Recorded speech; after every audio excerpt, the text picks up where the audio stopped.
Commentaire biblique. Verset 1. Conclusion de l'histoire précédente, en même temps que transition au récit des préparatifs pour la construction du temple. Verset 2.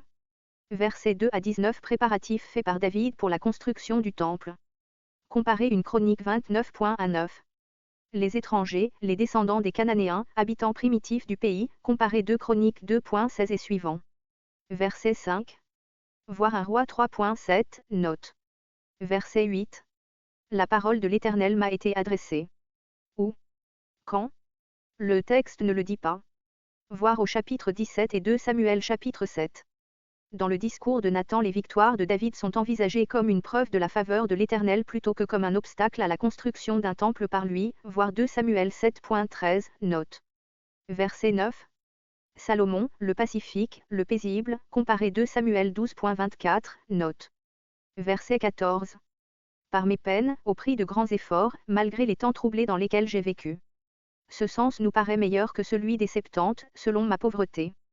100 000 talents d'or, 1 million de talents d'argent, c'est-à-dire, d'après l'estimation habituelle du cycle, 1640 kg d'or et 14 500 kg d'argent. Cette quantité semble trop élevée et il se pourrait que le cycle fût ici un cycle vulgaire valant seulement la moitié du cycle sacré. La comparaison de 1 Roi 10.17 et de 2 Chroniques 9.16 peut faire penser qu'il en est bien ainsi, car il en résulte qu'il y avait des cycles dont il fallait 100 pour une mine, tandis que nous savons que la mine valait 50 cycles sacrés.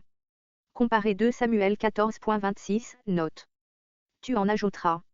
Voir 2 Chroniques 2.8-9. Verset 19. Afin d'amener l'arche. L'arche se trouvait encore sous une tente, sur la colline de Sion, une chronique 15.1, une chronique 15.28 et suivant.